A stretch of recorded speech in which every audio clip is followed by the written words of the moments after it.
बिस्मिल्लाहिर्रहमानिर्रहीम। अस्सलामुअलैकुम। मैं उम्र के इस हिस्से में थी कि मेरा सबसे बड़ा ख्वाब यही था कि मैं अपने बच्चों की शादी अपनी आंखों के सामने देख सकूं, क्योंकि मैं तो अपनी उम्र गुजार चुकी थी और अब मेरे बच्चों की बारी कि वो अपने हिस्से की नई जिंदगी की शुरुआत कर सके। मेरे दो ही बच्चे, एक बड़ी बेटी जिसकी उम्र तकरीबन 23 साल थी और एक छोटा बेटा 24 साल का था। मेरी कुल कायनात यही बच्चे थे और हम सब एक अच्छे खानदान की तरह मिलजुल कर जिंदा रहे। मेरे शौहर और मेरी शादी को तकरीबन 25 साल हो चुके। हमने अपनी शादी की सालगिरह की तो बेशुमार मेहमानों को बुलवाया और इन्हीं में से एक ने हमारी बेटी का हाथ मांगा। मैं नहीं जानती थी कि वो लोग कौन हैं कि उनको मेरे शौहर ने बुलवाया था। और जब इस सिलसिले में मैंने अपने शौहर से बात की तो उसने यही कहा कि अच्छे लोग, मैं इन्हें कई सालों से जानता हूँ। हमारी बेटी शादी के बाद वहाँ बहुत खुश रही। अगरचे मैं इतनी जल्दी अपनी बेटी की शादी के हक में नहीं थी, लेकिन अब इतना अच्छा रिश्ता देखकर मैं इनकार न कर सकी। लड़के का अपना कारोबार था और वो खाते पीते लोग, इसीलिए मैंने उन लोगों को अपने घर रिश्ते के लिए बुलवा लिया।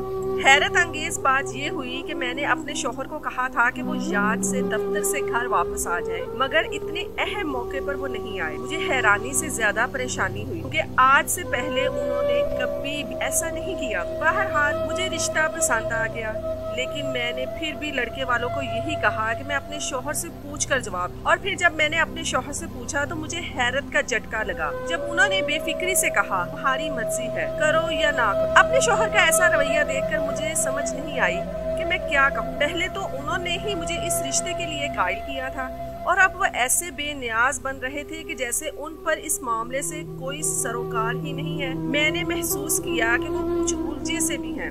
मैंने पूछा कि क्या बात है, आप कुछ परेशान लग रहे हैं, आप मुझे अपनी परेशानी बता सकते हैं। मेरे शौहर ने मुझे टाल दिया, लेकिन मैं वाज़िया तौर पर महसूस कर सकती कि आज उनका रवैया कुछ अलग सा है। उनको कोई परवाह नहीं थी कि बेटी को देखने के लिए लोग घर पर आए हैं और उनकी मौजूदगी किस कदर जरूरी थी। चूँकि ऐसा पहली बार हुआ था, इसलिए मैंने यही सोचा कि शायद दफ्तर की कोई परेशानी होगी जिसको उन्होंने सर पर सवार कर लिया, सब ठीक हो जाए। लेकिन मैं क्या जानती कि मैं इस बात को नजरअंदाज करके बड़ी गलती कर रही। कुछ दिनों के बाद मेरा बेटा झिझकते हुए मेरे पास आया और कहने लगा कि मैंने आपको कुछ बताना है। मैंने हैरानी से पूछा कि क्या बताना है। जो बात उसने बताई उसे जानकर तो मेरे कदमों तले से जमीन ही निकल गई। कहने लगा कि मुझे आजकल बाबा की हरकतें कुछ ठीक नहीं लगी। मुझे खुद भी इन पर कई दिनों से शक हो रहा था कि वो पहले जैसे नहीं रहे, लेकिन मैं समझ नहीं पा रही इसकी क्या वजह हो सकती है।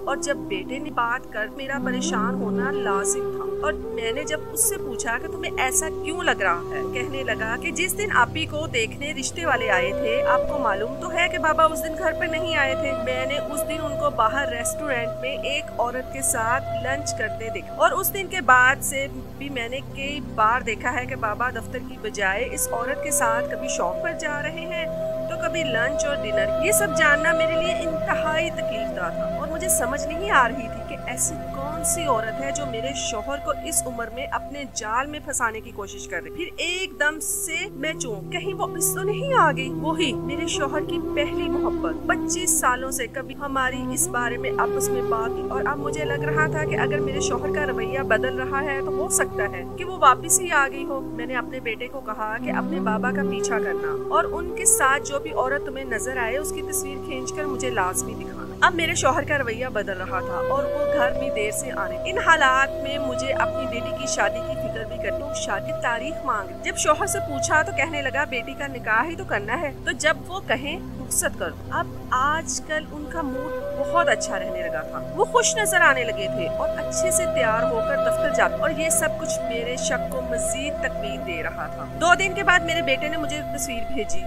ये देखकर मेरी आंखें फटी की फटी रह गई कि मेरा अंदाजा बिल्कुल दुरुस्त निकला। तस्वीर में मेरे शौहर के साथ जो औरत थी वो वही थी 25 साल पहले मेरे शौहर की जिंदगी से जा चुकी। तो अब वो क्या लेने वापस आई? मुझे इस सवाल का जवाब बेचैन कर रहा था। मैंने अपने बेटे को कहा जो भी हो और जैसे भी हो इस औरत के बारे में मुझे मुकम्मल मालूमात करवा कर दो कि ये कौन है और किस मकसद के तहत तुम्हारे बाबा के पास आई है। एक दिन मेरी बेटी मुझे कहने लगी कि आपको पता तो है कि मेरी शादी की तारीख तय हो गई है, आपने तो लगता है मेरी शादी की शॉपिंग करनी ही नहीं। आप हर वक्त सोचों में गुम रहती हैं। जे ही बता दे, मैं खुद शॉपिंग कर लेती हूँ। मैंने चूक कर उसे देखा कि उसे इतना शौक कब से पैदा हो गया। पहले तो जब भी उसके सामने शादी का जिक्र करती थी और खानदान से रिश्ता पेश करती थी तो नाक मुँह चढ़ा लिया करती और वाज़िया तौर पर मना करती। और इस बार भी मुझे यही उम्मीद थी कि जब मैं ये रिश्ता अपनी बेटी के सामने रखूंगी तो वो फिर से इनकार कर देगी। इस बार तो मौजज़ा ही हो गया कि मेरी बेटी ने हाँ भी कर दी और अब वो अपनी शादी की तैयारियों के लिए भी बहुत पुरजोश नजर आ रही। मुझे अपने शौहर की परेशानी ना होती तो मैं लाजमी तौर पर हैरान और अपनी बेटी की इस तब्दीली की वजह जानने की कोशिश कर। फिलहाल तो मैंने इसे पैसे दिए और कहा कि जाकर अपने किसी दोस्त के साथ खुद ही शॉपिंग कर लो।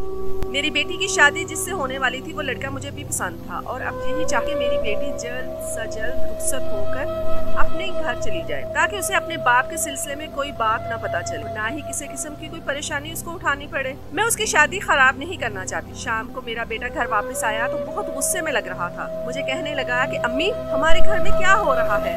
एक तरफ बाबा और दूसरी तरफ आपी। मुझे इन दोनों की हरकतें ही मशकूक लग रही हैं। ऐसा लगता है कि ये दोनों हमसे कुछ छुपा रहे हैं। मैंने उसको तसल्ली देते हुए कहा कि तुझे अपनी बहन के बारे में फिक्र करने की जरूरत नहीं, ऐसे अपने बाप पर ध्यान दो। और जो काम मैंने कहा था कि वो तुमने किया, क्या तुमने इस औरत की मालूमात करवाई? कहने लगा मैं आपको यही बताने आया हूँ। मैंने उस औरत के बारे में मालूम करवाया तो पता चला कि वो पहले किसी दूसरे शहर में रहती और अब 3 माह पहले इसी शहर में आई। वो चूँकि इस मोहल्ले में नहीं थी तो किसी को भी उसके बारे में ज्यादा नहीं पता, मगर मोहल्ले वाले यही बताते हैं कि वो एक बेवा औरत है जो अपने 3 बच्चों के साथ रहती है। कुछ सोच हुए पूछने लगा क्या आप इसे जानते? तो मुझे माजी याद आ गया। इसका नाम हसीना और वो अपने नाम की तरह ही हसीनो जमील मेरी दूर की फुफीजाद, इसलिए हमारा आना जाना बहुत कम था। अक्सर शादी ब्याह की तकरीबात पर ही मुलाकात होती थी।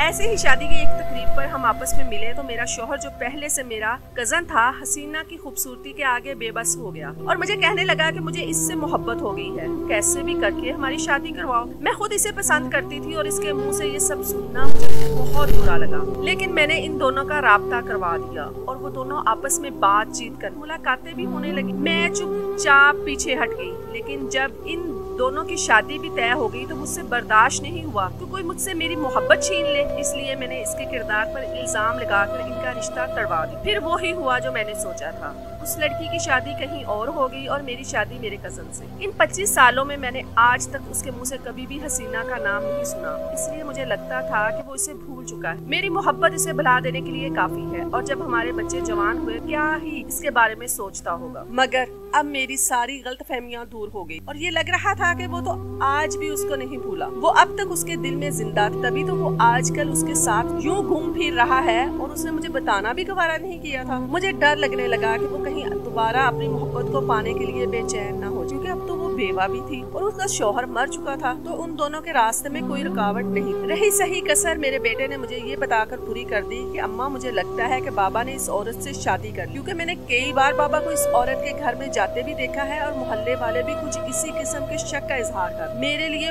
बहुत जरूरी हो चुका था कि मैं इस मामले की तह तक पहुंच, इसलिए मैंने अगले दिन अपने शौहर के वॉलेट से उसका शनाख्ती कार्ड निकाल कर अपने पास रख लिया। मैं सबूत ढूंढना चाहती थी और फिर उससे 2 टोक बात करना चाहती, इसीलिए फिलहाल तो मैंने उसे कुछ नहीं पूछा। उसके घर से निकलने के बाद मैंने सोचा कि अपने शौहर का शनाख्ती कार्ड नंबर नादरा वालों को भेजकर मालूम करवाती क्या इसने दूसरी शादी तो नहीं करवा ली। उसी वक्त मेरी बेटी भी चली आई और वो शॉपिंग करके वापस आई थी। अपना बैग मेरे पास फेंक कर कहने लगी अम्मी इसमें से अपना क्रेडिट कार्ड निकाल लीजिए, खाली हो चुका है। मैं उस वक्त गायबी दिमाग की हालत में थी, इसलिए बगैर देखे उसके बैग से सारी चीजें निकालकर क्रेडिट कार्ड मिला तो फिर मैंने सोचा कि अब अपना काम कर दूं। मैंने पहले ही नादरा में काम करने वाली एक दोस्त को काफी सारे पैसे दे दिए थे, वो मेरा काम कर दे। मैंने जल्दी से शनाख्ती कार्ड नंबर लिखकर उसको भेजा। 10 मिनट बाद उसने जो डाटा भेजा उसे पहली नजर में देखते ही मैं चौंक कि ये क्या, मैंने तो अपने शौहर का डाटा निकलवाना चाहा था, ये तो मेरी बेटी के शो हो रहा है। फिर मैंने ध्यान से देखा तो मेरे हाथ में मेरी बेटी का शनाख्ती कार्ड नहीं था। मैंने गायब दिमाग और गलती से अपने शौहर की जगह अपनी बेटी का शनाख्ती कार्ड नंबर भेज दिया। मैं उठने ही लगी थी कि अपने शौहर का शनाख्ती कार्ड नंबर अब दोबारा ध्यान से लिखकर भेजती हूँ कि मेरी नजर मोबाइल फोन पर खुले उस डाटे पर पड़ी जिस पर मेरी बेटी की सारी तफसील, और मेरे चूकने की वजह ये थी कि वहाँ पर लिखा हुआ था कि मेरी बेटी तो शादीशुदा है। मैंने उस वक्त उसको फोन किया और कहा कि तुमने गलत मालूमात भेजी है, तुम दोबारा चेक करो, मेरी बेटी तो भी गैर शादीशुदा है। उसकी तो शादी होने वाली है। बार बार चेक करने के बावजूद नादरा के रिकॉर्ड में यही नजर आ रहा था कि मेरी बेटी शादीशुदा है, और ये मेरे होश उड़ा देने के लिए काफी था। और जब मैंने शौहर के खाने में उसके शौहर का नाम पढ़ा तो एक बार फिर से मेरी हालत ऐसी होगी कि यूं लगा कमरे की छत मेरे सर पर आ गिरी हो। ऐसा कैसे हो सकता है? जो मेरी आंखें तो देख रही, मुझे तो ये लग रहा था वो मेरी नजरों का धोखा है। जिस लड़के से अब मेरी बेटी की शादी तय हुई थी उसका नाम एहसन अली, और नादरा के रिकॉर्ड में भी मेरी बेटी के शौहर का नाम भी एहसन अली ही दर्ज था। ये महज इत्तेफाक था या कुछ और? मुझे तो यकीन ही नहीं आ रहा था कि मेरी बेटी बगैर बताए इतना बड़ा कदम भी उठा सकती है। अगर तो ये वही लड़का है जिससे वो पहले भी शादी कर चुकी है तो इससे अब दोबारा शादी करने की क्या जरूरत आ? और अगर वो ये लड़का नहीं तो वो निकाह पर निकाह कैसे कर सकती है? मैं बहुत गुस्से में थी। मैंने सोच लिया कि अभी इसी वक्त इसे बुलाकर इसको सख्ती से पूछती कि ये सब क्या है। मेरी वो दोस्त जिसने मुझे ये सब भेजा था कहने लगी कि तुम अभी ये गलती नहीं करो। अगर तुमने अपनी बेटी के सामने जाहिर कर दिया कि तुम उसकी असलियत से वाकिफ हो गई हो तो जो लिहाज और डर उसमें है वो भी खत्म हो जाएगा। और अगर जिससे अब तुम उसकी शादी कर रही हो ये वही लड़का नहीं हुआ तो तुम्हारी बेटी की बदनामी भी हो सकती है। तुम्हें इस मामले को बहुत सोच समझकर और होशमंदी से सुलझाना होगा। इस सारे चक्कर में मैं अपने शौहर को तो भूल ही, अब अगर मेरे दिमाग में कोई टेंशन सवार थी तो वो सिर्फ अपनी बेटी के हवाले से। मैंने बड़ी मुश्किल से खुद को काबू में रखा हुआ था और मेरा दिल तो यही चाह रहा था कि अभी उसके कमरे में जाकर उसको थप्पड़ रसीद दूं और पूछूं उसने हमारे एतबार का खून क्यों किया। अगर मैं सब करती तो बात खुल जाती और उसके बाप और भाई को भी पता चल जाता, जो मैं हरगिज नहीं चाहती। मैंने फैसला कर लिया था कि मुझे अपनी बेटी के माजी के इस राज की तफसील में जाना ही पड़ेगा और मुकम्मल मालूमात करनी होगी कि उसने ये सब क्यों किया।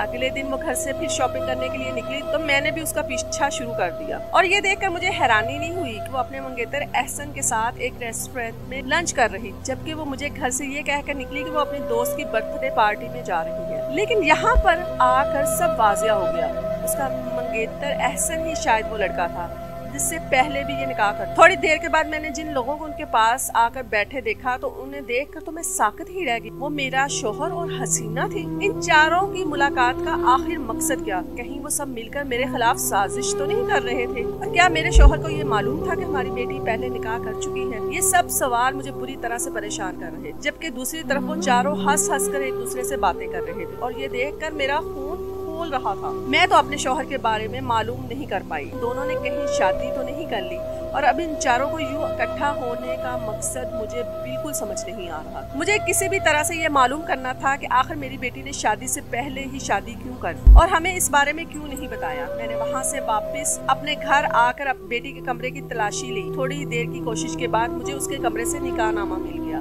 वो 2 माह पहले का था और मुझे समझ नहीं आ रही थी कि ये कैसे हुआ, क्योंकि एहसन के घर वालों से तो मैं खुद पहली बार कुछ महीने पहले मिली। तो मेरी बेटी इस लड़के को पहले से कैसे जानती और इससे कैसे शादी कर ली? अचानक वो निकाहनामा पढ़ते हुए मेरा दहल कर रह गया, क्योंकि गवाहान के दस्तखत में तो मेरे शौहर के दस्तखत भी शामिल थे। यानी इस सब में मेरा शौहर भी शामिल था। वो खूब अच्छे से जानता था, बल्कि उन्होंने अपनी मौजूदगी में ही अपनी रजामंदी से ये निकाह करवाया और इसीलिए शायद बाद में मुझे एहसन की फैमिली से मिलवाया। इतना बड़ा धोखा वो बाप बेटी मिलकर मुझे कैसे दे सकते थे? यानी मेरे शौहर ने अपनी बेटी का निकाह मुझसे पूछे बगैर, मेरे इल्म में लाए बगैर कर दिया और इस बात को मुझसे छुपा भी लिया और इस बात को सच करने की खातिर अब वो सारी दुनिया के सामने उनका निकाह करने जा रहा है ताकि उनको कोई बात ना कर सके। और दूसरी तरफ वो खुद भी हसीना के चक्करों में था। ये बाप बेटी मिलकर क्या करना चाह रहे थे? और अगर बाप ने बेटी का साथ दिया था तो इसका मतलब तो यही था ना कि बेटी भी अपने बाप का साथ देने के लिए हर हद तक जा सकती। और कुछ पता नहीं उसने अपने बाप की शादी ना करवा दी। सोच सोच कर मेरा दिमाग फटने लगा और मैंने सोच लिया कि अब इनको रंगे हाथों ही पकड़ूं। कुछ दिनों के बाद जब मेरी बेटी कहने लगी अम्मी मैं अपनी दोस्त की तरफ जा रही हूँ, तो मुझे पता चल गया कि वो अपने शौहर से मिलने जा रही। इसलिए मैंने भी उसका पीछा किया और इस बार भी वो चारों इकट्ठे थे।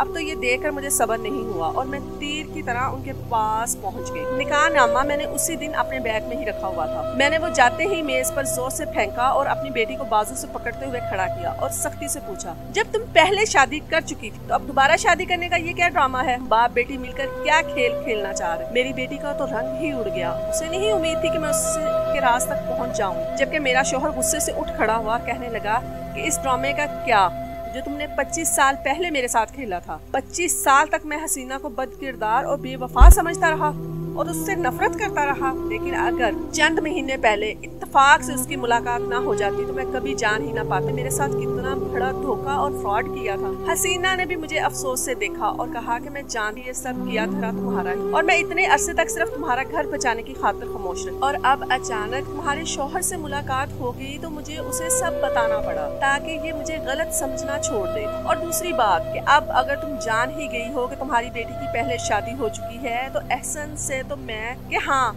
ये हम सब ने मिलकर किया था।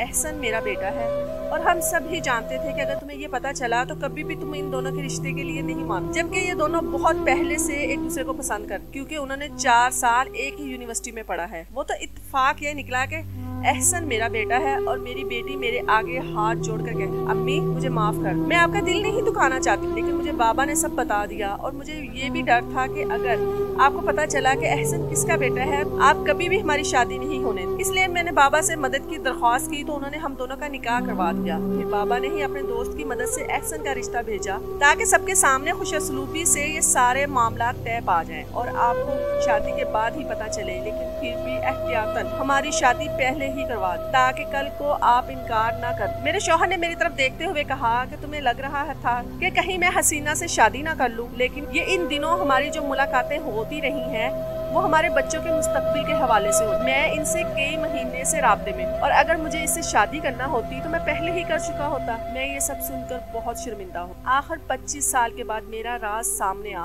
और मैंने अपने शौहर की नजरों में अपनी इज्जत और अपना मुकाम खो दिया। हसीना ने तो मेरे माफी मांगने पर मुझे माफ कर दिया, लेकिन मैं जानती कि अपने शौहर का दिल पहले जैसा करने में मुझे बहुत वक्त लगेगा।